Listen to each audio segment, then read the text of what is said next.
Olá pessoal, estamos começando mais um programa Xiloida. Esse nosso programa onde o importante é o que o nosso convidado tem a dizer. No mundo onde a gente fala demais, escuta tão pouco, a gente quer conhecer histórias de pessoas que fazem parte da nossa cidade, da nossa sociedade de uma maneira geral. Nós estamos aqui mais uma vez com o patrocínio da Motiva Filmes, que está produzindo esse material. Então obrigado a Dai, obrigado a toda a equipe que está aqui. E também a Opa Beer, nossa patrocinadora, que está aqui, a gente está bebendo uma cerveja gelada. E eu descobri que a Opa Beer agora produz vodka, a Opa Beer produz um energético agora com e sem açúcar. Então, ó, muito bom, eu provei essa semana, tá? E o meu entrevistado de hoje é Odair Tramontim. Se você ainda não ouviu falar dele, você vai ouvir falar muito nesse ano. Odair Tramontim, que prazer recebê-lo. Ô Murilo, tu não sabe a alegria que eu tô de estar aqui na tua casa, poder conversar com você. Te conheci hoje um pouco melhor e estou muito feliz por essa oportunidade para fazer uma coisa descontraída, né? Você disse que é descontraído, então eu vim aqui para descontrair, para relaxar e para falar sobre absolutamente tudo o que você quiser. Não tem censura aqui. Tá? Então o Odair Tramontim é mestre, professor, promotor de justiça, foi candidato a prefeito de Blumenau, então tem um currículo extenso aí, nós vamos falar sobre isso. Mas antes de falar sobre isso, talvez o nome do meu programa tenha um estranho um pouco, Xiloida. O que é Xiloida? Como é que você chama esse objeto aqui? Bodoque, funda, estilingue, mas quando eu era pequeno a gente chamava de funda. Funda? Funda, não sei se já ouviu falar Já disso. ouvi falar de funda. Bodoque também. Bodoque, atiradeira, cetra. Isso. Né? E aqui... Eu matei muito passarinho com isso aí. Hoje falar isso vai ter gente que vai... os politicamente corretos vão enlouquecer, mas eu não era lá um exímio atirador disso aí, mas eu mexia com isso. Né? Mexia com isso. E quando eu era pequeno, alguém veio com um que era muito potente, era um que você tinha aquele negócio que passa soro. Sim. Né? Soro fisiológico. E, porra, dava uma potência. Aqui, ó. Olha, esse aqui. Minha produção é atenta. Tem aqui. E com pedrinha de rio, cara. Porra, aquilo. Onde meu pai morava, lá tinha rios mesmo, assim, aquela pedrinha assim. Porra, cara, isso aqui, ó. E matava tico-tico. E hoje em dia tem esse lacrezinho, né? Antigamente a gente fazia com câmera de ar de bicicleta, né? Amarrava. Isso, né? Tinha toda uma engenharia, digamos assim, para você fazer isso. Então, por que é xiloida? Porque aqui na nossa região, algumas pessoas chamam de xiloida esse objeto, vem do alemão Schloider, tá? E a ideia é que cada pessoa pode olhar uma coisa e pensar de forma diferente, falar de forma diferente e tá tudo bem, né? A gente tem que respeitar o outro. Então esse é o objetivo da nossa conversa. Ouvir, conhecer as pessoas. E eu quero saber do pequeno Odair Tramontim.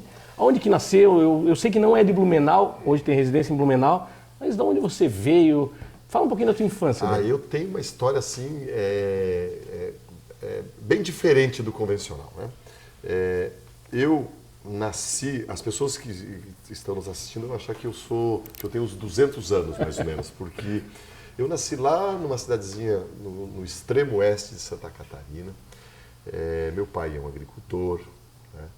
E a minha mãe saiu grávida lá do sul do estado. Então eu sempre digo que eu fui gerado no sul e nascido no oeste. Nasci numa realidade muito diferente de qualquer coisa que existe hoje. A gente morava numa casa de madeira, isso não tem nada de anormal, mas eu sou o quinto filho, né? E não tinha absolutamente nada do que é moderno hoje. Então não tinha energia elétrica, não tinha geladeira, não tinha banheiro dentro de casa. Isso é moderno.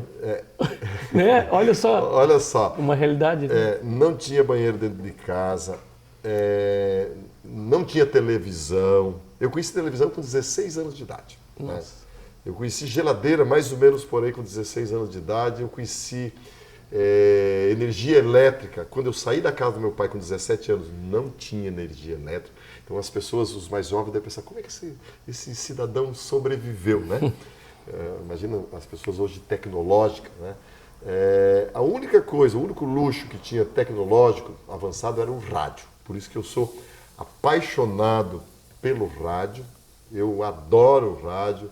A minha infância eu escutava rádio. As únicas coisas que a gente sabia do mundo externo era rádio. A pilha. A pilha, né? Porque não tinha energia elétrica. Então, eu cresci num ambiente muito simples, né? A gente ia para a escola, por exemplo, de pé no chão, né? E não que meus pais fossem pobres. Meu pai era um agricultor normal, mas todo mundo ia na escola de pé no chão, né? A gente tomava banho uma vez por semana, né? As pessoas devem estar olhando assim. No final de semana você tomava banho. E na escola, a escola, a gente apanhava do professor, por exemplo, né? Com a maior naturalidade. Os pais, quando levavam os filhos para a escola, diziam: se precisar, pode surrar. E o professor era como se fosse uma extensão da casa da gente, né? A primeira escola que eu estudei era aquela escola chamada isolada, que tem primeira, segunda, terceira, quarta série, tudo na mesma sala. Tudo junto. Tudo junto. Depois eu vou dizer que tem uma coisa boa aí. E nessa escola, né, hoje as crianças vão para a escola já sabendo mexer numa coisa aquilo. Não, você ia lá e aprendia a desenhar as letras assim pela primeira vez lá na escola. E uma curiosidade, que como tinha muito pouca coisa, a borracha para pagar, sabe o que era? Um pedaço de chinelo. Nossa. As pessoas mais velhas, falar com o teu avô, teu pai, quem sabe eles vão dizer, era um pedaço de chinelo havaiana, porque antigamente a havaiana era uma coisa de pobre, né? Sim. Hoje é Gisele Bündchen, virou moderno e tal. Então você tinha ali um pedacinho de chinelo de dedo, e você usava como borracha. Então foi nesse mundo que eu cresci, né? Não tinha lazer praticamente nenhum, brincava ali com uma bola de meia, era assim, mas todos viviam nessa realidade. Então eu não tenho trauma nenhum, não tenho ressentimento nenhum. Foi uma vida assim, hoje voltando no tempo, né? Eu tive uma infância assim muito feliz, uma infância assim, cuja brincadeira, o divertimento era caçar passarinho, por exemplo, né? E na escola, por exemplo, era um evento, porque daí você saía da lida pesada, né? Porque quem é da agricultura trabalha desde que caminha, né? Fica juntando um pedaço de lenha que a mãe mandou guardar porque não tinha fogão a gás, né? Não tinha energia elétrica, sabe o que é isso? A iluminação é aquelas lamparinas, né? Com querosene, você fazia aquilo. Então, era esse o ambiente meu, dos meus amigos, das pessoas que viveram na minha época. Essa foi a minha realidade. A gente estava falando um pouco antes sobre a nossa juventude atual, tão imediatista, às vezes até porque eles têm com o que se comparar, né? Sim. A quantidade de informação que se tem deixa a pessoa perceber que é possível ter muito mais coisa, mas naquela época, tão isolado, o máximo que via era o colega da escola, né? Então, se comparava com pouca gente, né? Uma coisa assim, depois de grande, assim, eu fui aprender. Eu nunca tive uma festa de aniversário, por exemplo, né? E teve uma vez, uma coisa curiosa aconteceu, que todo mundo esqueceu o meu aniversário, inclusive eu, né? E hoje é um evento, né? Roupa, por exemplo. Esse é um relativo trauma que eu tenho, porque como eu era o menino mais novo de casa, porque um irmão imediatamente depois de mim morreu, né? Eu nasci de parteira, não tinha nem maternidade, né? Eu nasci em casa assim mesmo. E o meu irmão, depois de mim, morreu. Então eu fiquei como nenê muito tempo, tanto que o meu apelido era Nenê. Na família? Na família, né? Só que roupa nova eu só fui ganhar depois de grande, porque eu sempre usava a roupa dos mais velhos, né? Porque na medida que você vai crescendo... Eu também era assim, dizem que o pobre não troca de roupa, a roupa que troca de pobre. Exatamente. Né? E eu era exatamente igual. Até porque a gente estudava na mesma escola, o uniforme era o mesmo. Sim, o uniforme era o mesmo, os cadernos eram o mesmo, o livro era o mesmo, tudo era resto, né? Na verdade, a gente viveu o resto. E essa era a realidade, mas não era só lá em casa, era na casa dos amigos. E uma coisa assim também, quando a mãe...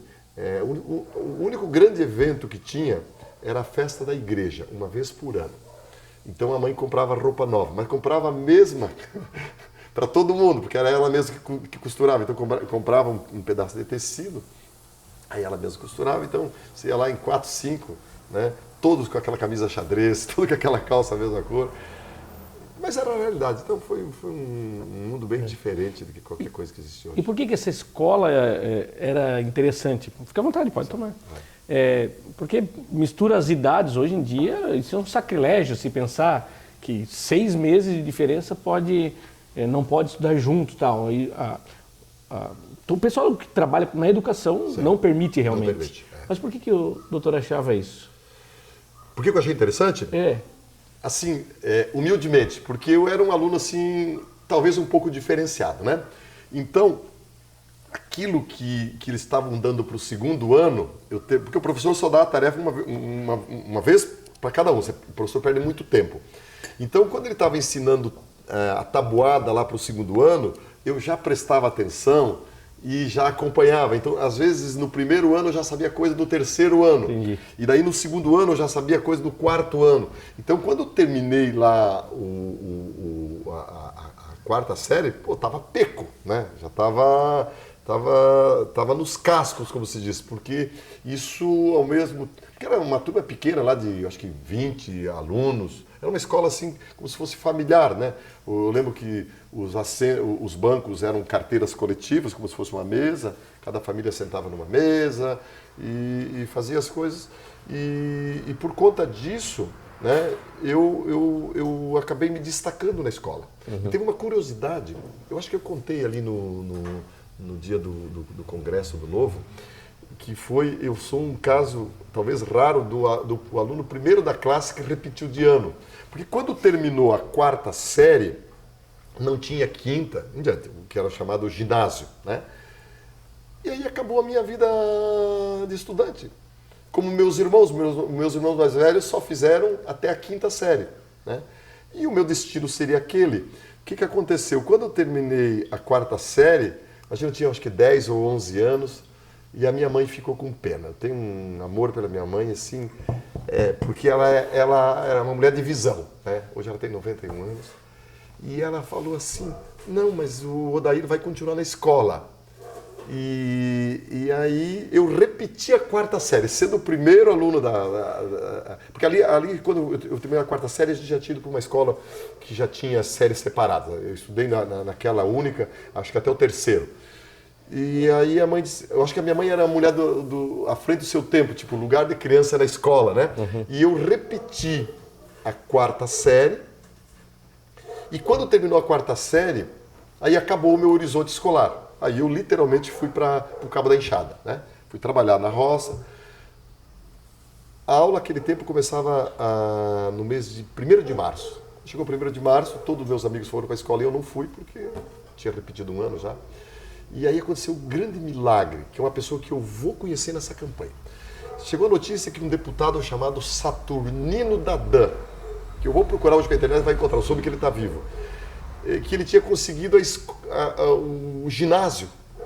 E aí, no mês já de maio, mais ou menos, eles montaram uma escola improvisada no salão da igreja, e aí começou a quinta série, e foi ali que desabrochou a minha vida, porque daí eu fiz a quinta, depois a sexta, depois a sétima, depois a oitava. Eu terminei com 16 anos o ensino fundamental, que é hoje, né?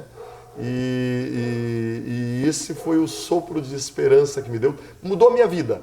Por isso que eu não negocio qualquer coisa que se relacione à educação, porque a educação, para mim, ela foi fundamental. Ela me tirou literalmente lá de uma vida bem mais difícil, né?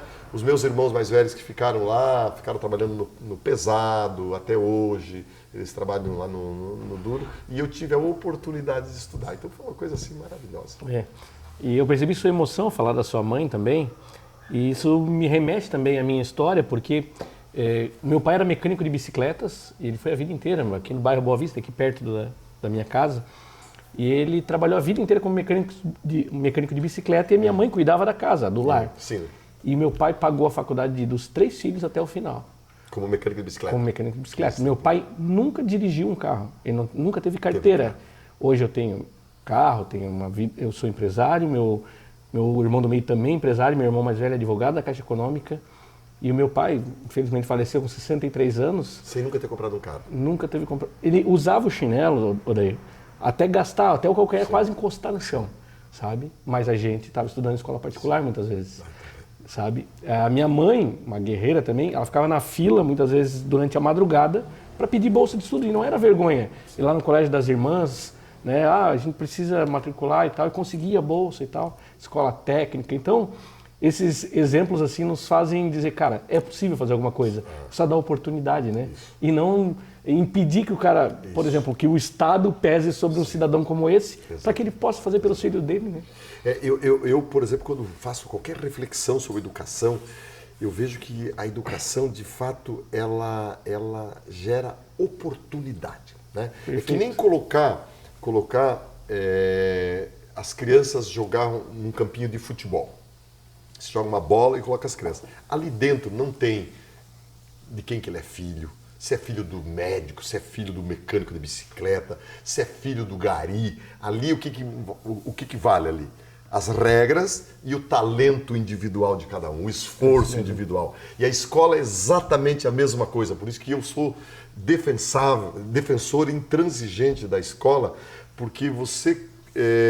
dando a oportunidade, a maioria não aproveita essa oportunidade, né? Você dando a oportunidade, ela pode ser transformadora, ela te tira ali da exclusão social propriamente dita e te leva para patamares nunca imaginados. Então, eu, por exemplo, falo isso com convicção, que se não fosse a escola, eu não estaria aqui, jamais estaria aqui. Eu nunca teria feito faculdade, eu nunca teria conhecido a Europa, eu nunca teria conhecido pessoas interessantes como eu conheço, tudo graças à educação. Então não teve dinheiro, né? Eu nunca paguei escola, eu tenho o luxo de dizer, nem a universidade eu paguei, né?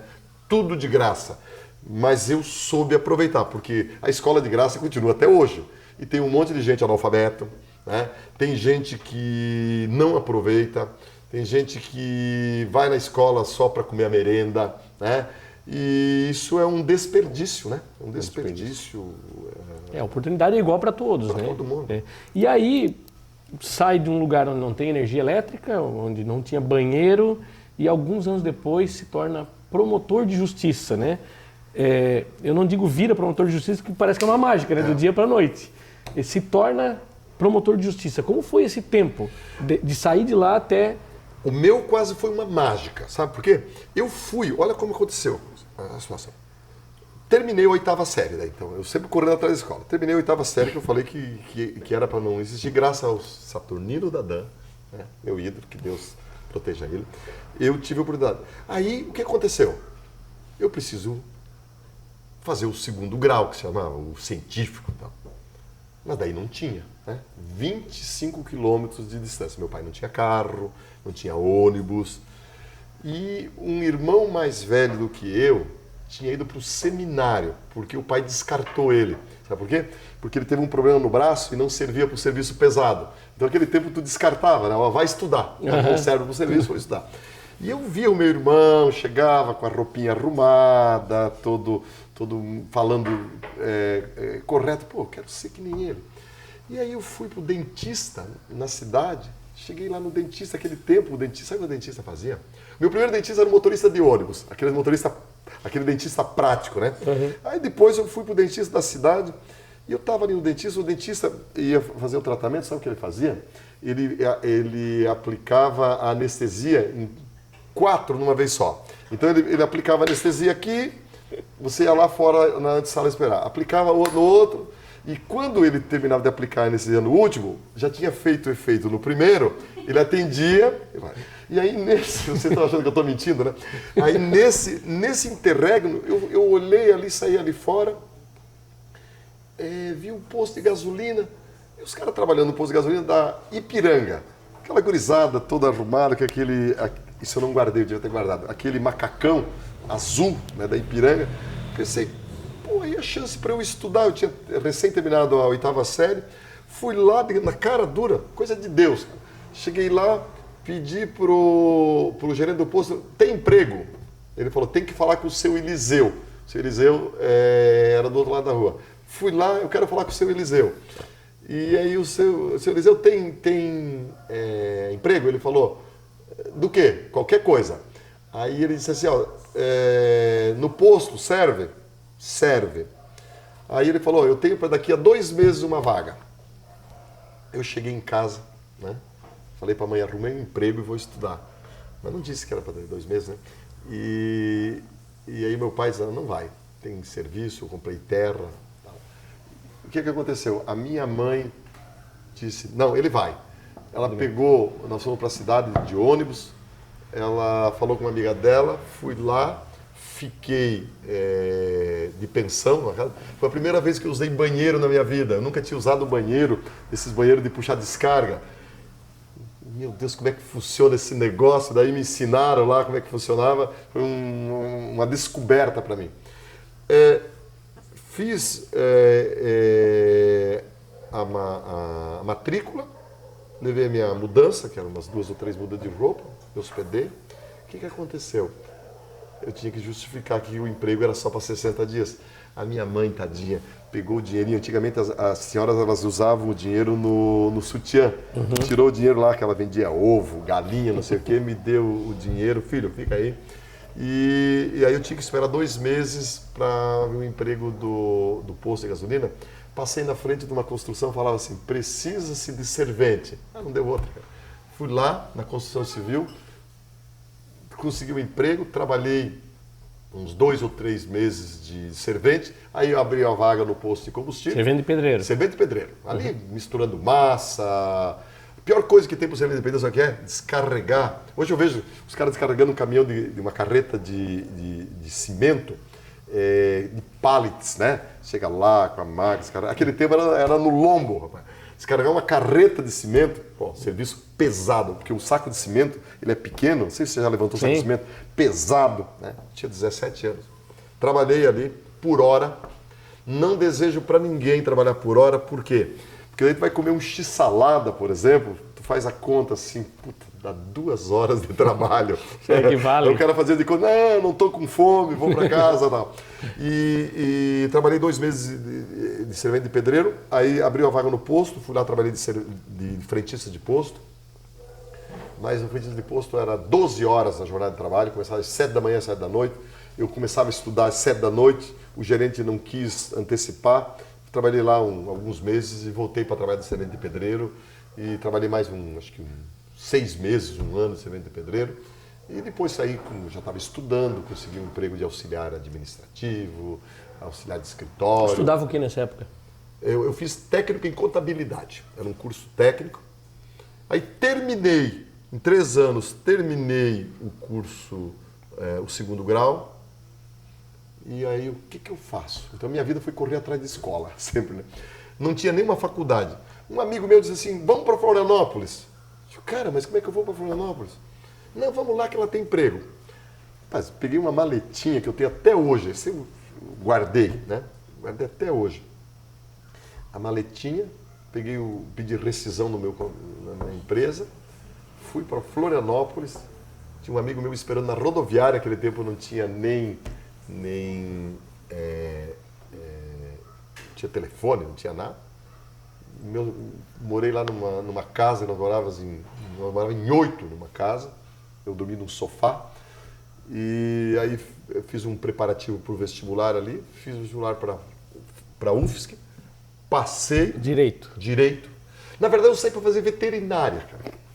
Para tu ver como o mundo é assim. Eu queria ser veterinário. E olha o meu azar, cheguei em Florianópolis, um dos únicos cursos que a Federal não tinha era veterinária. E aí fiz direito, me identifiquei tanto com o direito que eu me formei em dezembro de 1987, Murilo. Fique à vontade. 6 meses depois, eu passei no concurso. Foi uma coisa assim, Nossa. espetacular. Noutras palavras, o poder revelador da educação. Né? O que a educação faz? Em 9 anos, eu saí literalmente da merda, porque eu trabalhava lá no chiqueiro de porcos, eu trabalhava na estrebaria, né? 9 anos. Em 9 anos eu saí de lá e estava no Palácio, que naquele tempo o promotor tomava posse no Palácio do Governo de Santa Catarina, recebendo a carteira de promotor das mãos do Pedro Ivo Campos, nunca me esqueci, Joinvilense. que era joinvilense, e ele era um homem assim que eu marquei, sabe? Primeira vez que eu fiquei na frente de um governador, imagina, eu era um agricultor, e eu cheguei e ele viu lá que eu era de Campo Herê, ele me cumprimentou assim, você é de Campo Herê? Sim. O que teu pai faz?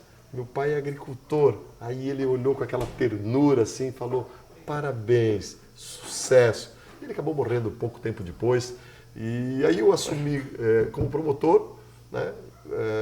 Fui para a região de Blumenau, cheguei em Blumenau, a gente ganhava tão mal como promotor que eu fui morar no Corpo de Bombeiros. Morei quase um ano de favor no Corpo de Bombeiros.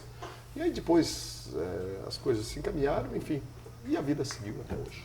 Acabei falando demais, mas, foi uma parte assim bem importante e eu tenho amigos desde aquela época, né? Os meus compadres são daquela época, padrinho dos meus filhos, os amigos que hoje eu me aconselho são daquela época, porque ter amigo depois que você está bem de vida, né? Já é candidato, pré-candidato a governador, aí as coisas ficam mais fáceis. Eu quero ver tu ser amigo do servente de pedreiro, você ser amigo do frentista de posto, você ser amigo de um estudante que não tem muita perspectiva. Então eu tenho saudade, muito saudade desse tempo. E não é raro passar pessoas aqui pelo meu programa e falar justamente desse tempo, quando eu falo de saudade, lembra da infância, da adolescência. O próprio prefeito Adriano, ele lembra do tempo dele de DCE, de diretório acadêmico, né? Uhum. Ele falou que foi a época que ele mais cresceu, que ele fez amigos. Então, amigo diz que a gente não faz, a gente reconhece-os, né? Uhum. Mas aí, promotor de justiça, trabalha defendendo a sociedade, olhando para a sociedade contra os desmandos dos políticos e, de repente, candidato a prefeito de Blumenau. Que loucura. Que loucura, porque passa para o outro lado do balcão, quase. O Murilo, eu nunca, mas isso é do fundo do coração, eu nunca imaginei que eu seria político um dia. E nem sou, né? Eu sou um pré-candidato. Nunca imaginei. O que aconteceu? Eu trabalhei, mas eu era como se diz na linguagem campeira, culhudo. Sempre fui um cara determinado. Trabalhei, porque quando eu entrei no Ministério Público foi antes de 88, antes da Constituição de 88, por isso que eu posso ser candidato. O que aconteceu? Veio todo um instrumental jurídico, né? Lei de improbidade administrativa, lei contra a ordem tributária, enfim, todo um arsenal novo, né? Os planos diretores, todo esse regramento foi a partir da Constituição de 88. E eu fui promotor de Pomerode, de Indaial, de Timbó, aquela região do Médio Vale do Itajaí. E eu trabalhei muito no combate a crimes contra a administração pública. Né? Entrei com ação para caçar prefeito, nós caçamos um dos primeiros casos de cassação de prefeito juridicamente pelo judiciário e não por impeachment, né? Prefeito de Pomerode. A gente fez uma investigação lá e descobriu que ele usava dinheiro da prefeitura para pagar a faculdade da filha, usava dinheiro da prefeitura para pagar curso de inglês do filho, teria usado dinheiro para comprar coisas particulares e naquele tempo não tinha nem inquérito civil, não tinha assessor, não tinha nada. Eu fiz ação, o tribunal afastou ele, então foi um primeiro embate. Depois eu fui trabalhar em Indaial, afastamos um prefeito de Rodeio, também por desmandos. E aí tinha um deputado muito famoso chamado João Pisolatti, foi famoso, andava de helicóptero, estava no mensalão, né? Depois veio à tona. Irmão do Ariel, não é? Não sei quem é o irmão dele. Ele, enfim, foi deputado acho que 20 anos. E ele fez um contrato com a prefeitura de Pomerode, mas era só para receber o dinheiro, era assessoria, não sei o quê. E eu fiz uma ação que demorou 10 anos para ser julgada, 12 anos, e aí quando foi julgado ele caiu na ficha limpa. E logo depois ele foi preso por um crime de atropelamento no trânsito e tal. Foi também... Bom, eu achei que a minha vida teria se resumido ali, né? De atuação jurídica, até que, para resumir a história, não é muito longa, quando veio a Lava Jato, Aí eu pensei, pô, esse é o Brasil que eu quero, esse é o Brasil do futuro que eu vou entregar para os meus filhos. Porque quando eu entrei no Ministério Público, a gente não conseguia processar nenhum vereador de Grotão. De repente você vê um ex-governador, ex-ministro, ex-deputado, ex-presidente da República preso. Pô, isso aí é a Suíça brasileira. O Brasil virou o primeiro mundo. Entrou no trilho. E aí o final todos nós sabemos, e foi ali que eu entendi. Eu não vou mais continuar fazendo esse tipo de coisa. Olha aí, antes da gente ir para a parte política, deixa eu fazer uma pergunta bem básica mesmo. Promotor de justiça, procurador de justiça, juiz, qual é a diferença entre eles, né? Total. O Ministério Público é uma instituição, o Poder Judiciário é outra. Tá. O Ministério Público é quem faz, por exemplo, a acusação, o juiz é quem julga. O promotor é como se fosse um advogado. O advogado da sociedade. Da sociedade, exatamente. Então sempre tem um júri, por exemplo, que é um crime. Tem o promotor que faz a acusação, o advogado que defende, o juiz que julga, ou o jurado. Então, o Ministério Público as pessoas confundem como um órgão do Poder Judiciário. Não é. O Ministério Público é um órgão independente. Mas essa confusão tem sentido porque tradicionalmente a gente sempre trabalhou dentro do fórum. Né? Por uma questão de logística administrativa, para não construir duas sedes. Mas hoje em dia já tem ambiente separado. Eu acho que aqui em Joinville também já tem prédio separado, né? Prédio do Ministério Público, prédio do Judiciário, prédio da Defensoria Pública, prédio da Procuradoria. Antigamente o promotor fazia o serviço de tudo. Ele fazia uma parte do trabalho de procurador do Estado, né? De promotor, de advogado. A gente fazia ação, por exemplo, de alimentos, que hoje é a Defensoria que faz. Então você fazia uma clínica geral. Eu sou promotor dessa época, por isso que eu sou promotor que ainda atendo as pessoas. Antigamente as pessoas iam pedir conselho para o promotor. Então eu passei no concurso com 26 anos, daí do alto da maturidade de 36 anos, vi um casal de 40 anos pedir conselho de casamento, por exemplo, que você dava, né? Sim. Então não sei o tipo de conselho que saía. Mas era um trabalho muito legal, é um trabalho muito gratificante. Eu sou um promotor realizado, né? Eu fiz muita coisa, eu sempre fui um promotor que atuou bem perto do povo, assim, eu nunca trabalhei de portas fechadas. Talvez por eu ser filho lá de agricultores, meus pais iam para a cidade pedir orientação jurídica. Cada pessoa que vem pedir uma orientação jurídica, os promotores mais novos dizem, orientação jurídica vai para advogado, eu não posso dar consultoria. Eu faço isso, eu sou funcionário público, eu ganho para isso. Então eu sempre atendi muito isso. E tem gente que diz, mas tu já tinha uma veia política, mas nem pensar nisso. E atuava então como promotor contra os próprios políticos, em favor da sociedade. Contra os próprios políticos. Por isso que eu conheço a maracutaia, como se diz, da onde ela surge, a safadeza, a sem-vergonhice, mas também conheci muito político honesto. Conheci gente decente. Por isso que eu sou contra esses que falam assim, a política é tudo ladrão. Não, tem gente boa. Só do Novo. Não, tem político de outros partidos aí que eu conheço, gente boa, tenho amigos meus que foram para a política. Eu não coloco todo mundo no mesmo balaio, né? Eu faço essa diferença. Mas eu fui muito um promotor que atuou muito no crime. Eu fui coordenador do GAECO, por exemplo, que daí é uma nova fase, aí você tem estrutura, você faz investigação com tecnologia, com um aparato extremamente... GAECO é crime organizado. Grupo de atuação contra o crime organizado. Né? Quem tanto faz crime contra a administração pública como crimes comuns, mas a nossa atuação era mais para crime contra a administração pública. Mas aí vai na ação também? Não. Não, o GAECO só faz a investigação. Quem faz aí a ação é o promotor que pede esse suporte, que pede esse apoio. Bom, então eu lhe interrompi.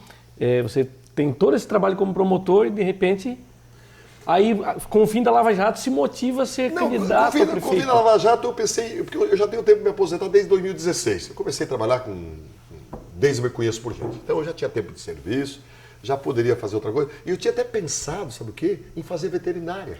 E me aposentar e ser um veterinário daí sem aquela necessidade de ganhar dinheiro, né? Ia castrar cachorro, por exemplo. Por vocação. Por vocação. Quando eu era moleque, meu pai sempre foi um cara muito centralizador. Eu sabia castrar porco. né? Mas naquele tempo caçava porco, os protetores de animais vão me matar. Eu caçava porco sem anestesia, sem nada, né? Ali, cortava, tem um cachorro guapeca ali do lado, tu joga o testículo e o cachorro tá ali. Aí eu pensei, vou me aposentar, vou ser veterinário. Como é que eu acabei conhecendo o Partido Novo, já que eu sou pré-candidato do Novo? Eu fui numa homenagem a um empresário, amigo meu, um ex-aluno, que eu sou professor universitário também, né? E do curso de Direito lá da FURB. E cheguei lá, esse meu amigo é um empreendedor, um gurizão, um mega sucesso. Aí cheguei lá, eles me deram a palavra para falar. Aí eu, como era um evento de empresário, fui falar de, pô, eu não sei como é que vocês conseguem ser empresário no Brasil, né? Porque eu fui construir, eu sou meio empreendedor, eu gosto muito dessas questões de imóveis, né? Posso comprar um terreninho aqui ou ali, e eu fui construir um prédiozinho para ter uma aposentadoria. Cara, eu demorei 1 ano e 8 meses para ter o alvará de construção. Num terreno sem controvérsia, sem rio passando do lado, sem discussão de recursos. Simplesmente a burocracia infernal me demorou 1 ano e 8 meses para eu ter a licença do Estado para construir com o meu dinheiro, num terreno que é meu, dentro das regras do jogo. Eu não quis fazer área maior do que permitia, absolutamente nada. Pois tu acredita que quando eu comecei a construir o prédio, foram os fiscais lá, porque eles tinham feito a medida errada, não sei o que, querendo me embargar a obra. Eu digo, não pode isso. Aí eu vi que tinha a gente querendo ganhar dinheiro de propina. Fui duro, fui firme, fiz dentro da regra do jogo. Depois, quando ficou... Demorei 1 ano e 8 meses para ter a licença, eu construí em 9 meses. Porque italiano nunca começa a construir uma obra sem ter todo o dinheiro, né? E sempre está reclamando. Sempre reclamando, que é caro e tal. Construí a obra. Quando eu fui pegar o Habits, demorei mais 6 meses. Daí eu fiquei pensando. Aí eu contei essa história lá nesse evento. Eu pensei assim: tu imagina quem constrói para vender, para ganhar dinheiro, fez contrato, tem prazo de entrega. Vocês são loucos trabalhar no Brasil com burocracia, com dificuldde para criar ambiente de negócio, para empreender, para gerar riqueza. Aí as pessoas dizem, mas um funcionário público falando isso? Aí veio um gurizão lá e falou assim, Tramontim, eu quero falar contigo, tomar um café contigo. Rafael Moscovic, líder do Novo, né, de Blumenau, falou assim, Tramontim, eu já sou bem conhecido, né, lá em Blumenau, tu não quer ser nosso candidato a prefeito? Eu digo, cara, tá ficando louco? E resumo da ópera, comecei a conhecer um pouco mais, já conhecia o Novo, mas eu não conhecia assim em profundidade. Do dia para a noite, acabei assumindo, fiz o processo seletivo, fui aprovado, e quando eu vi, eu era candidato a prefeito de Blumenau, concorri a prefeito de Blumenau, o resultado você já sabe, faltou 1% para eu ir para o segundo turno. Né? 1% a quantos votos? Dá uns 1.800, 2.000 votos. Né? E se eu tivesse mais um dia, a gente não tinha dinheiro nem para fazer pesquisa, né? Depois eu soube que na última semana eu estava crescendo 1,5% por dia. Cara. A diferença deu 1,2%. Era um dia mais de trabalho. Não fui prefeito de Blumenau, porque se eu vou para o segundo... Não era para ser. Sabe por que Deus estava me reservando? O governo do Estado. Né? Porque dizem que quando Deus fecha uma janela, abre um monte de portas. Né? Aí, no dia que saiu o resultado, você lembra que demoraram até meia-noite ali, aquela problema situação, no sistema e tal. Hora vinha jornalista, eu pensei, vinha um monte de jornalista, eu pensei, eu estou na frente, porque tem aquelas contagens paralelas. De repente os jornalistas sumiram. Pensei, puta, me ferrei. Aí, quando era umas 11 e pouco, apareceram lá uns 5, 6 jornalistas. Aí eu só falei pro meu filho, estamos no segundo turno. Não deu outra. Quando saiu, faltou isso. E aí o pessoal chorou. Cara, eu não perdi uma lágrima, porque eu me dediquei, eu fiz tudo, eu fiz uma campanha bonita, propositiva. E eu acho que era isso, sabe? Que eu estava pressentindo que tinha alguma coisa. Aí um amigo meu falou, pô, Tramontim, tu não vai chorar, tu é frio, e eu sou um cara emotivo. Falei, não, Deus deve estar me reservando alguma coisa, talvez se eu me elegesse, eu fosse para Florianópolis, eu ia morrer num acidente de trânsito, alguma coisa de ruim ia me acontecer. E eis que passou o tempo, né? Alguns meses depois, apareceu lá na minha casa o Vinícius, né, que é o presidente estadual, o Eduardo Ribeiro e mais uma galera. Falou, Eduardo Ribeiro, presidente nacional. Foram lá na minha casa. Falou, Tramontim, nós queremos que tu seja candidato ou a senador, ou a governador, o pessoal do Novo, porque eu não sabia que vocês aqui tinham acompanhado minha campanha, o Novo de Chapecó, todo mundo acompanhou minha campanha porque teve o famoso corte rápido Tramontim. Né? Corte rápido é Tramontim. Corte rápido é Tramontim e tal. E isso viralizou, eu fiquei conhecido. E aí eles me propuseram isso, eu disse que eu não queria, que eu achava muito. Aí um amigo meu disse assim, não, Tramontim, por que muito? Tu olhou o teu currículo, olhou o currículo dos outros, o teu é menor, larga mão dessa síndrome de vira-lata. E eu acabei dizendo assim, mas é verdade, né? Aí vim falar com o Adriano, com quem eu tenho uma relação de amizade, e falei, Adriano, preciso falar contigo. Ele falou, eram 10 horas da manhã, mandei mensagem para ele, porque achei que ele nem ia abrir. Ele abriu e falou, eu posso ao meio-dia. Eu peguei a minha moto, eu sou motociclista, né? Vim aqui, almocei com o Adriano e ele falou, Tramontim, tu gostou de ser candidato a prefeito? Eu digo, eu adorei. Aí ele falou assim, cara, então, rapaz, um partido novo, eu sou prefeito de Joinville, estou te aconselhando aí. Vai, rapaz, tu gostou de ser candidato a prefeito? Gostei. Multiplica por 20, né, que tu vai gostar 20 vezes mais ser candidato a governador. E aí fiz o processo seletivo, fui aprovado, passei e estou aqui hoje, né, com esse privilégio de falar com vocês como pré-candidato a governo do estado pelo Partido Novo. Meu pai morreu faz 6 meses. Eu queria que ele tivesse vivo para ver isso, porque eu não ia acreditar. O meu filho aí, sair aqui da roça, aqui, está disputando o cargo de funcionário número 1 do estado de Santa Catarina, não existe. Né? Ele devia estar pensando assim, o que eu fiz de errado para esse menino, tá certo? E pô, longevo seus pais, né? Quantos anos? Meu pai morreu em novembro, com 97 anos. Ainda dirigia. Né? A minha mãe tem 91, né? Ela mora lá na mesma casa, né? Onde eu nasci, lá na comunidade. Eu vou visitar ela sempre que eu posso.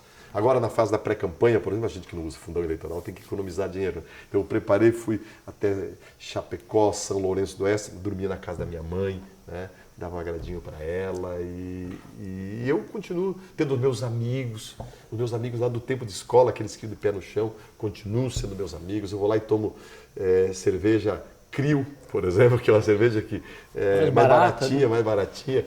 Tem uma outra cerveja, como é que é o nome, cara? Glacial.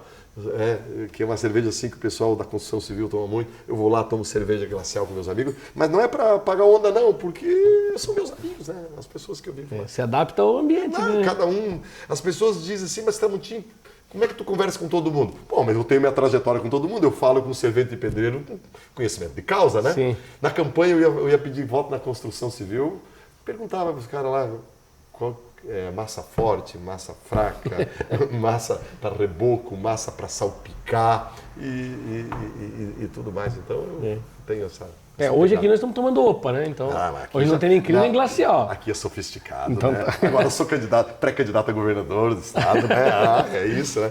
Mas se tivesse uma glacial, se um dia tu tiver o patrocínio da glacial, é glacial, né? O nome desse, né? Pode vir aqui que eu tomo. Tá tudo certo. Então, eu até quero dar um recado para quem está assistindo. O Odair Tramontim é pré-candidato ao governo do estado. Então, se você é pré-candidato, conhece algum pré-candidato ao governo do estado, o espaço também está aberto, sim, né? Claro. A gente quer ouvir as pessoas, saber o que cada um pensa, né? E esse espaço é para isso, para a gente entender quem são as pessoas, até porque quanto mais as pessoas conhecem a política e os políticos, podem tomar decisões melhores. Eu sempre brinco com os meus amigos, que há uns anos atrás o pessoal falava, mas o Brasil nunca vai para frente. As pessoas sabem os 11 titulares da seleção e os reservas, e não sabem o nome de um ministro. Hoje eu não sei 5 titulares da seleção. Né? E a gente sabe o STF, a gente sabe os ministros, sabe tudo. Então mudou um pouco o jogo, né? Mudou. As pessoas estão prestando atenção. E aí resolve ser pré-candidato agora ao governo do estado de Santa Catarina.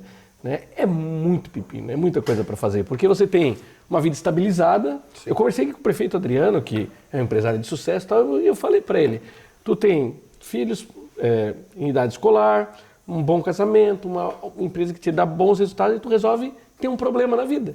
Virar prefeito de Joinville e deu certo. E agora é a sua vez. Olha só, dentre tantas coisas que eu pensei, né, porque a gente desiste umas 50 vezes antes de assumir o desafio. Uma coisa que eu pensei, Murilo, sabe o que foi? A gente só vive uma vez na vida, né? E o cavalo passa encilhado ao lado da gente assim poucas vezes. Então me surgiu essa oportunidade, né? Eu não vou ganhar nada do ponto de vista material, muito pelo contrário, estou gastando meu dinheiro, estou estourando meu carro. Mas olha a experiência de vida que eu tenho.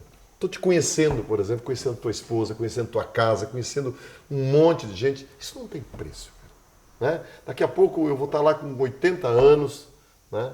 Eu vou ter um monte de história para contar. Eu não sei qual vai ser o resultado da eleição. Se eu ganhar, né, eu vou, aos 80 anos, dizer assim, eu fui governador de Santa Catarina.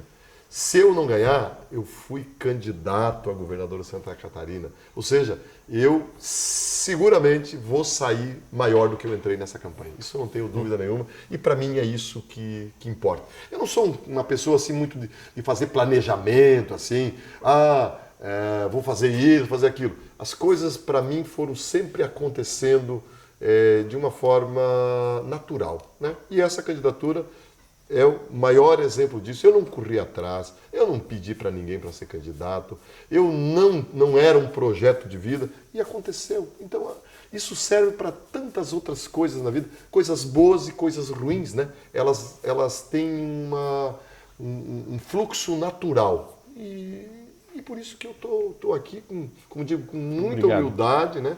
Eu sei que... Conheci cara que nem o Evandro, que traz uma carne para nós, assim, ó. Olha só o privilégio. E enquanto tu faz a pergunta, eu vou comer para não falar de boca cheia, porque é isso aqui, ó, mal passado, assim, meu Deus. Tá bom, né? Eu pensei em fazer uma Raca Peter, você que é de Blumenau, talvez deve gostar, né? Mas eu pensei, não, o Evandro, obrigado, Evandro, tá? Mais uma vez está aqui com a gente. Pensei na Empadas Zierk, daí eu vi a agenda, passou na Empadas Zierk antes de vir para cá. Eu falei, não, então, porque é bem característico de Joinville, né? Mas aí, assim... Chineque também. Sabe o que é chineque? Não sei. É um pão doce, um pão com farofa. É tipo uma cuca sim, sabe? Claro, mas é um pão doce, né? Então o chineque é muito tradicional aqui também. Eu falei, não, mas chineque com cerveja não vai combinar. Não orna. Não orna. Mas assim, hoje é dia 25 de maio, então pra gente datar bem em que dia a gente está conversando, porque a política é muito dinâmica. Tá. Qual é a sua expectativa hoje como pré-candidato? É possível? Porque as pessoas olham assim, não tem chance, é um partido pequeno. Mas a gente viu o governador Zema de Minas Gerais com a mesma história se eleger, no segundo maior estado do país. O prefeito Adriano, na terceira maior cidade do sul do Brasil, o 10% do PIB de Santa Catarina é de Joinville, e ele se elegeu. E com 15 candidatos a prefeito. Hoje, olhando, 25 de maio, nós temos aí... Até 2 de outubro, eu não vou fazer conta para não errar. Sim. Alguns dias ainda até a eleição. Né? Meses, temos meses. Qual a sua expectativa? Vou abrir o coração. Eu, quando entrei nesse projeto, as pessoas diziam, Tramontim, tem chance. Nós vamos ganhar. Eu, porque eu já não tenho mais idade para me iludir, né? Sou um cara maduro. Eu entrei com um objetivo assim, lá antes, no mês de março, quando eu fui aprovado o processo seletivo, antes do anúncio, ainda dava para correr, né? Ainda dava para sair fora. Eu pensei assim, eu vou entrar nessa disputa para elevar o Partido Novo, que me apaixonei pelo Partido Novo. Acho que o Partido Novo tem tudo que a política precisa. Adorei conhecer melhor o Novo, os seus... representante, tanto os mandatários como quem participou, como tu, concorreu a vereador, né? Adorei o pessoal lá de Blumenau, top. Eu pensei assim, eu vou colocar porque eu consegui lá em Blumenau, mesmo perdendo a eleição, colocar o Novo no mapa político da cidade, terceira cidade maior do estado. Intimamente, o meu objetivo é, eu vou colocar o Novo no mapa político de Santa Catarina. Rapaz, quando eu comecei a andar o estado, né? Eu estou terminando agora esse primeiro roteiro hoje e amanhã em Joinville, e o último município que eu vou visitar é sexta-feira em Itajaí. Comecei a falar sobre o novo, tal qual a campanha de Blumenau. E eu comecei a perceber, não, mas esse negócio não é assim. As pessoas me ouvindo, fui lá nas associações comerciais de várias cidades, falando para o empresariado, falando com as pessoas que me ouviram. No sul do estado, por exemplo, fui muito bem recebido. Fui para Joaçaba, uma cidade que eu só conhecia de passagem, dezenas de pessoas me ouvindo. Fui para Capinzal, Concórdia. Aí eu comecei a pensar, mas esse negócio aí não é participação. E hoje, 25 de maio, eu tenho a convicção, sabe, que é muito dinâmico. Pode ser que não se confirme. Mas hoje nós estamos no páreo. Nós somos competitivos. Nós estamos com uma estrutura no estado que não é grande, mas ela não é pequena. Nós temos a maior cidade do estado. Eu comecei a ver lá no Oeste, lá em São Miguel do Oeste, eles acompanham o Joinville, né? Fui lá em Jacinto Machado, que é quase no Rio Grande do Sul, no sul do estado. Eles sabem que o Adriano é prefeito de Joinville e não é militante do Novo, não. Pessoas fora digamos assim, da chamada bolha. Aí quando eu comecei a ver isso, digo, pô, o buraco é mais embaixo. Então hoje, respondendo objetivamente, nós temos condições de disputar, não em condições de igualdade, porque eles vão de helicóptero ou vou de carro, né? Eles têm 50 milhões para gastar, eu vou fazer uma campanha com 500 mil reais de doação, vaquinha eletrônica e tal. Mas nós vamos fazer com a internet essa nossa mensagem chegar até o cidadão comum, e porque eu aprendi uma coisa, eu ouvi de pessoas do povo, quem conhece o novo, vota no novo. Quem entendeu o novo, vota no novo. E aqui, um pouquinho de falsa modéstia, eu tenho uma comunicação, pelas minhas origens, por ser professor, que eu consigo traduzir os valores do novo para o cidadão comum. Então, se cuide, quem está popularizar, ouvindo, né? Se cuide, que nós vamos romper a bolha. Por quê? Porque aqui em Joinville se fez isso, em Minas Gerais, que é um estado diferente, conservador, fez isso, e o Romeu Zema, lá em São Paulo, falou Tramontim. Minas Gerais. Lá em Minas Gerais, mas lá em São Paulo, no encontro, eu encontrei com o Romeu Zema, tive 2 oportunidades, já almocei com ele, uma pessoa fantástica. Ele falou, Tramontim, o estado que mais tem a cara do novo é Santa Catarina, que é um estado pequeno, um estado empreendedor. Nós temos hoje 4 milhões de pessoas, dos 7 milhões, 4 estão em atividade produtiva. Nós temos mais de 1 milhão de pessoas jurídicas. Então, o discurso novo é música para essas pessoas empreendedoras, que eu falo desde o grande empreendedor até o MEI, né? O microempreendedor individual, o pedreiro, que sofre com a burocracia. Então, nós temos condições de disputar o governo do estado, de ir para o segundo turno, e se nós formos para o segundo turno, Murilo, escreve aí, tu está falando com o próximo governador do estado. Esse é o nosso pedágio, é nós irmos para o segundo turno. Eu me fazer conhecido, porque é cruel, né? Quem não sabe quem é o Moisés?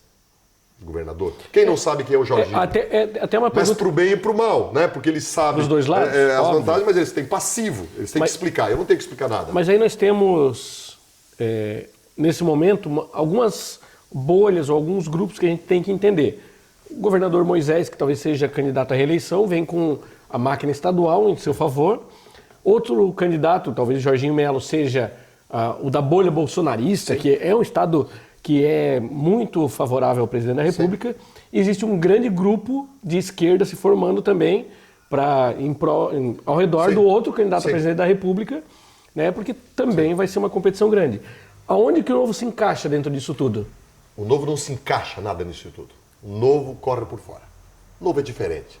O Novo tem vida própria. O Novo é identificado de forma própria. Porque, sabe, quando vem o meu otimismo, é que eu percebi que o cidadão comum, o cidadão que trabalha, que rala, que pega ônibus, que tem conta para pagar, que tem boleto, né? O cidadão ainda quer a mudança. E ele não identifica. Vai votar no PT? Acho que um homem que trabalha, que produz aí, em sã consciência, vai votar no PT depois do que o PT fez para o Brasil? Tu acha que o cidadão comum que vai pro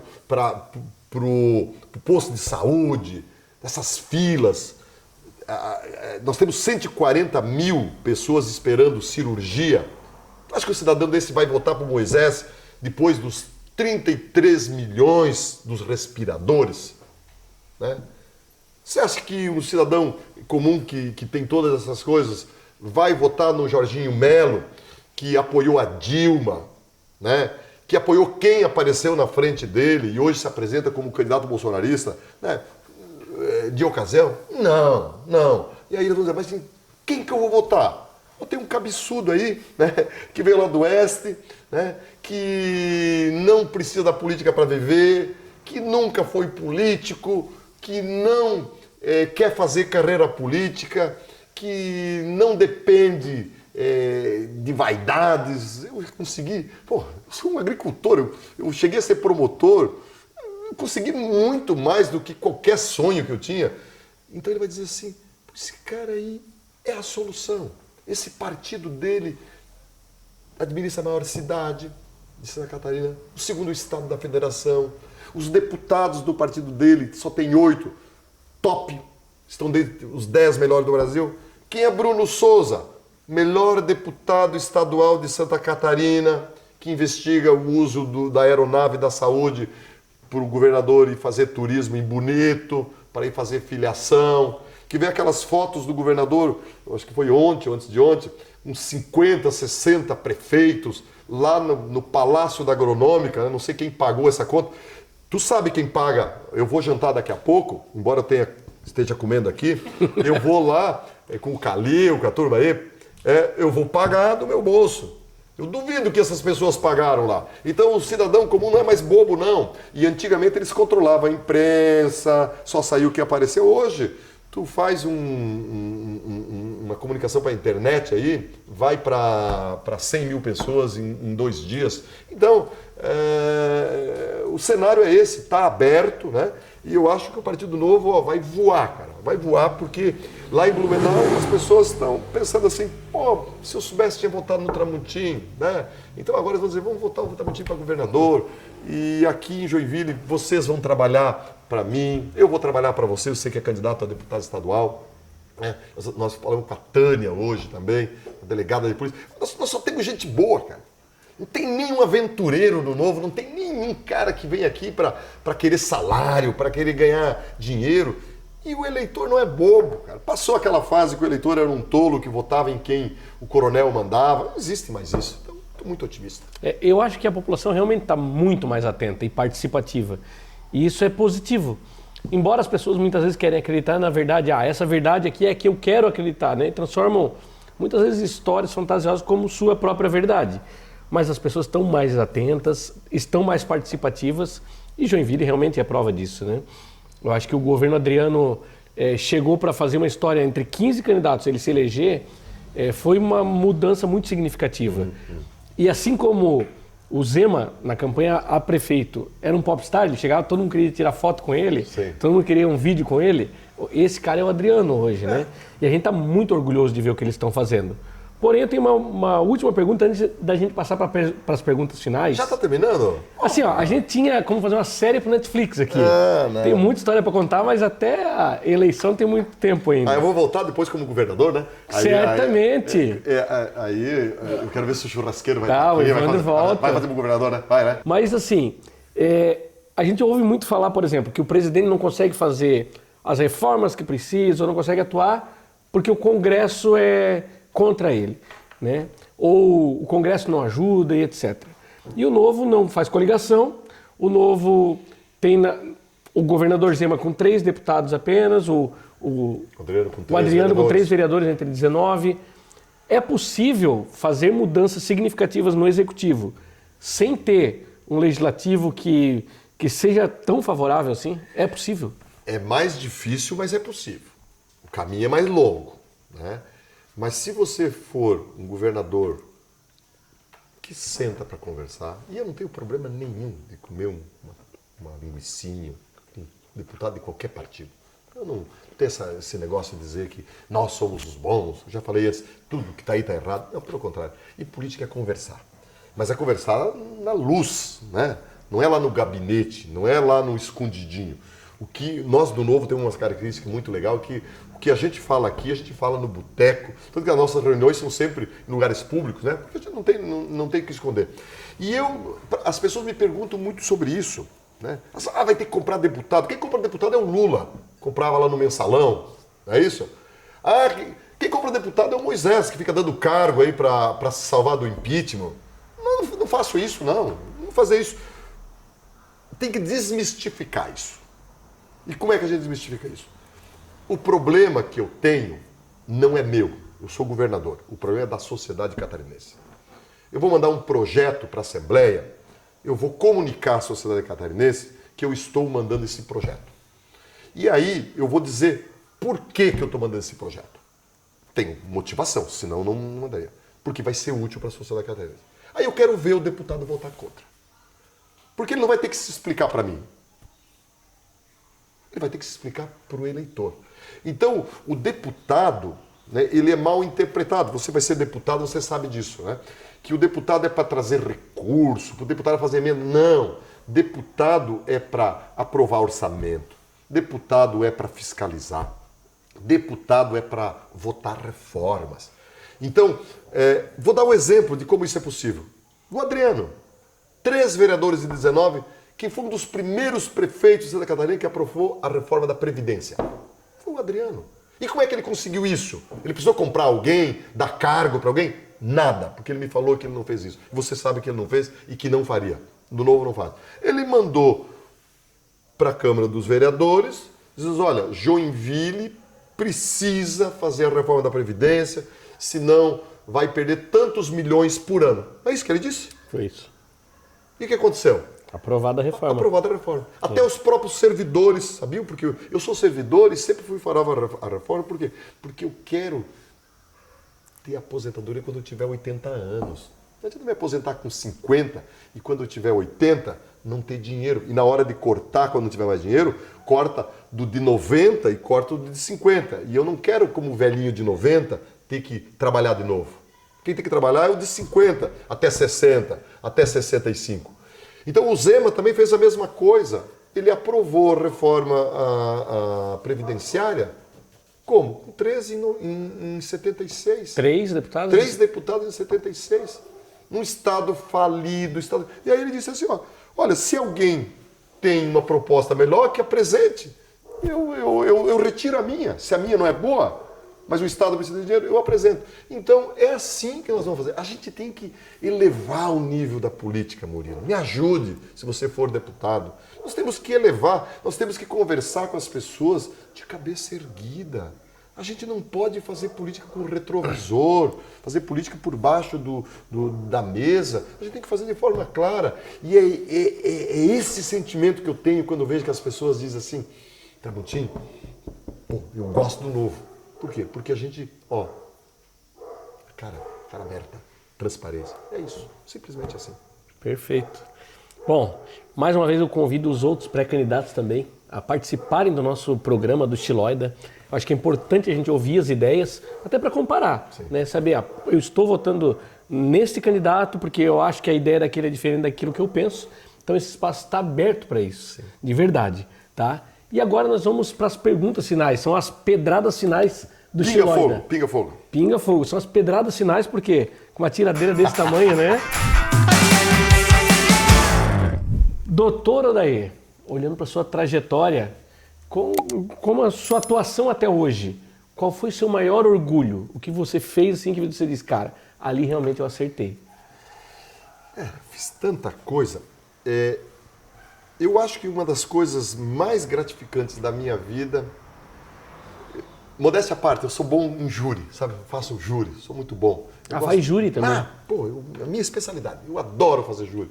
Eu sou um orador relativamente bom no júri. Como político eu não sei, não muito ainda, não peguei ainda a fala, mas como promotor de júri sim. E um dos meus maiores orgulhos foi quando eu, várias vezes, alunos pediram para ir fazer júri comigo, porque dizendo assim, eu quero ser igual você. Tipo assim, quando eu crescer, eu quero. Isso não tem preço. não tem preço. Promotores novos, por exemplo, que pedem para eu fazer um júri com eles, o primeiro júri, né?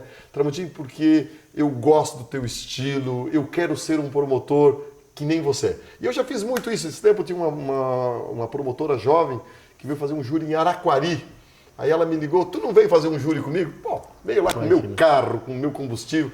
Então, essas coisas assim, esse legado, né, de você ser um exemplo para alguém, para mim é a coisa mais formidável. Eu tenho um enorme orgulho de ter sido assim em algum momento. Deixa eu emendar uma pergunta aqui que eu deveria até ter feito antes, mas uma coisa que eu conversei com a delegada Tânia Arada quando ela esteve aqui também. Você chega a se envolver emocionalmente nos processos, nas histórias de quem você está defendendo aí? Já teve alguma coisa que você não conseguiu se desligar? Por exemplo, ela foi delegada da mulher, da criança. Então tem histórias muito fortes na delegacia que ela passou, né? O doutor já passou por alguma coisa nesse sentido? Ah, todo mundo. Por isso que eu sempre, eu sou professor, né? Professor não ganha quase nada da universidade, mas eu sempre fui professor porque era o ambiente de descarrego. O ambiente do fórum é muito pesado, da delegada mais ainda, porque eles estão mais na frente ali.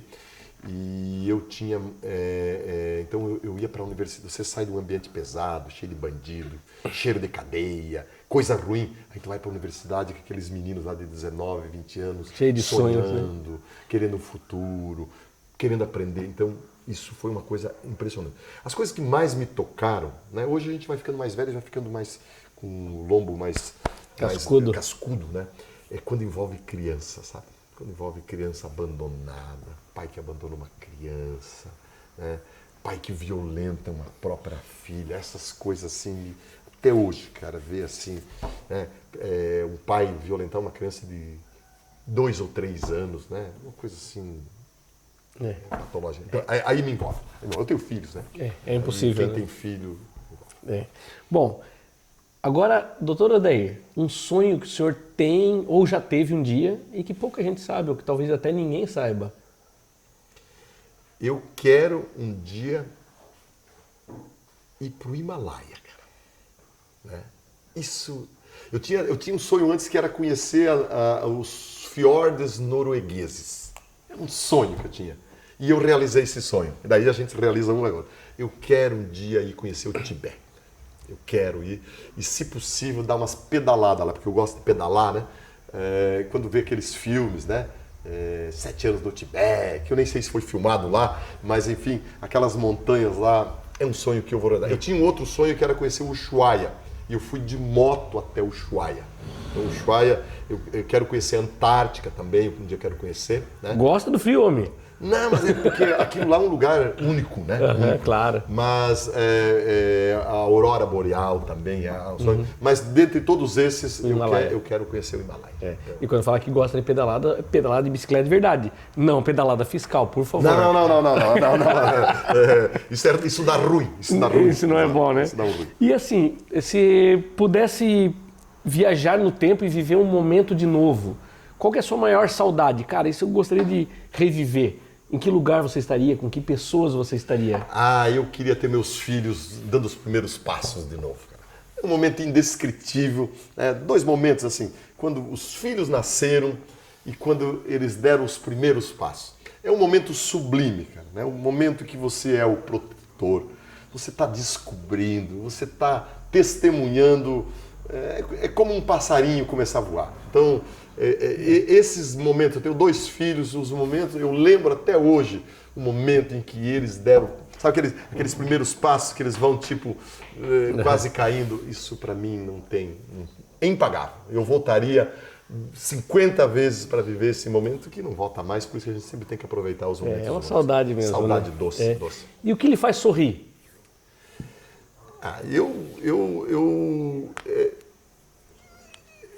Uma piada bem contada, por exemplo, porque eu gosto de piada, mas que é o básico, né? Rir uma piada, mas é que eu não sei contar piada. Então, quando vejo, eu tenho uma admiração pelo humorista impressionante. Eu quando vejo o cara contar uma piada que não teria graça e ele fazer daquilo um enredo que faz você... Então, são um momento de descontração, né? Eu gosto de sentar no lugar, tomar uma cerveja, ficar quieto e ver um bom piadista. É o óbvio, né? Eu sou um cara óbvio, né? Então, rir de uma piada é a coisa mais óbvia do mundo, mas isso me faz rir espontaneamente, né? Então, eu adoro ouvir comédia. Eu sou doido por piada stand-up. Comédia, pra mim, é uma terapia também. Sim. Mas o que lhe faz chorar? A coisa que sempre choro, cara, é quando eu vejo um pai e uma mãe diante de uma tragédia da perda de um filho. Eu quando vejo a televisão assim, e vejo, por exemplo, diante de uma tragédia lá de Saudades, por exemplo, eu me arrepio, cara, quando vejo um pai e uma mãe ali se abraçando diante de um filho que morreu, por exemplo. Cara, eu choro, literalmente choro. Então isso é uma coisa que para mim pesa muito, porque eu não consigo imaginar a dor da perda de um filho. Então todo pai que enterra um filho, ele tem a minha oração, cara. Ele tem o meu afago, ele tem a minha solidariedade, independentemente se eu esteja perto ou esteja longe, se eu possa dar um abraço ou não posso dar um abraço. Isso me cala muito fundo, muito fundo. E eu sou testemunha disso porque eu contei agora há pouco uma história particular, né, muito próxima de mim, e eu vi a sua emoção. Então, de verdade... Me dá vontade de chorar quando tu contou essa história. Sem conhecer os personagens, mas só para dimensionar o tamanho da dor. Porque a dor tem tamanho, sabe? A dor tem tamanho. E isso me contagia profundamente. E se você pudesse ocupar o lugar de uma pessoa na história, um momento específico, aquela pessoa fazendo aquilo, sabe? Que momento seria? Que pessoa seria? Eu queria ser um jogador batendo um pênalti no final da Copa do Mundo, né? Eu batendo pênalti e ainda para a galera, assim, ou o goleiro defendendo um pênalti, eu adoraria. Mas se fosse uma pessoa da história, uma pessoa que eu gosto muito, mas não é por causa de política, nada assim.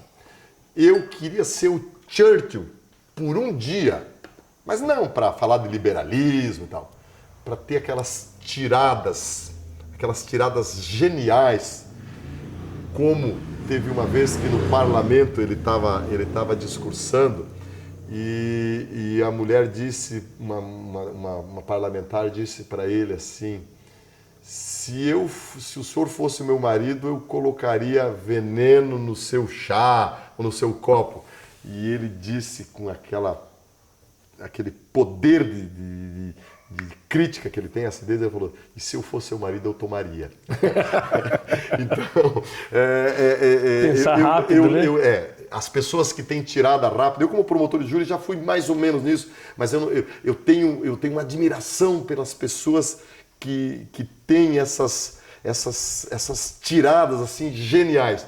E o Churchill, eu já li várias biografias deles, e ele tinha uma capacidade de escrever, de contos espetacular. Eu gostaria de viver um dia do Churchill para pegar essas coisas. E curioso que esse perfil que o doutor me descreve tem muito a ver também com o humor, né? Que são as tiradas rápidas, né? Sim. É o pensamento ágil, né? O humor inteligente, para mim, é espetacular. Aquelas tirinhas que tinha antigamente. Né? Hoje se vulgarizou um pouco, mas eu acho genial isso.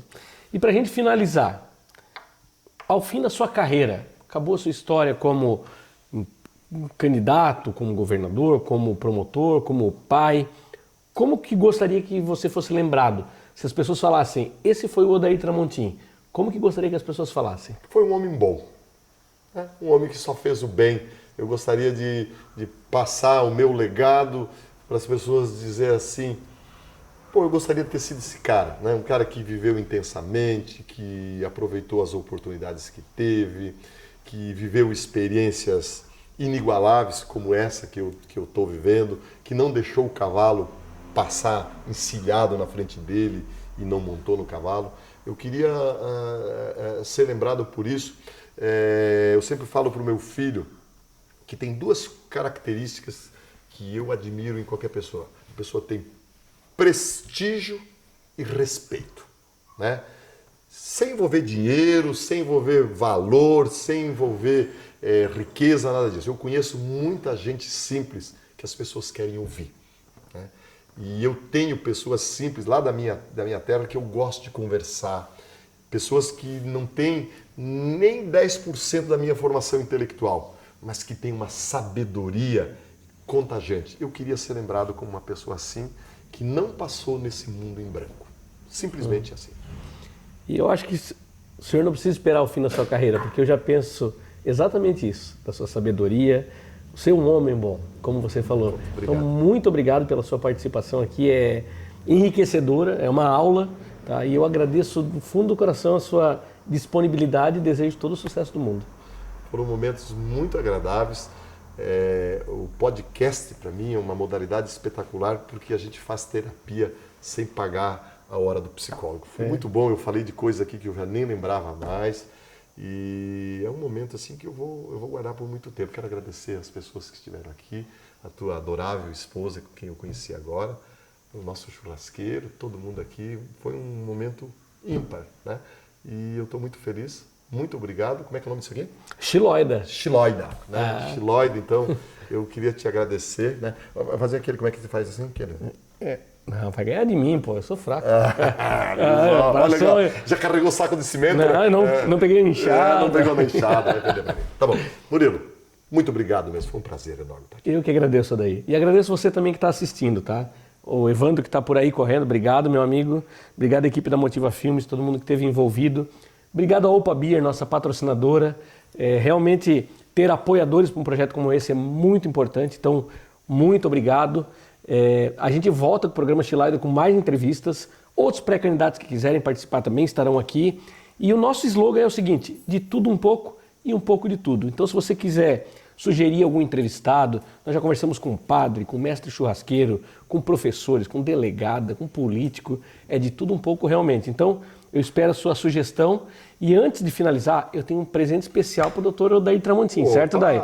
Hoje eu não esqueci, que às vezes a gente esquece, mas eu tenho um presente especial para levar para casa, que é um presente do patrocinador, tá? Ah, sério? Não. E eu falando de glacial, de grill aqui.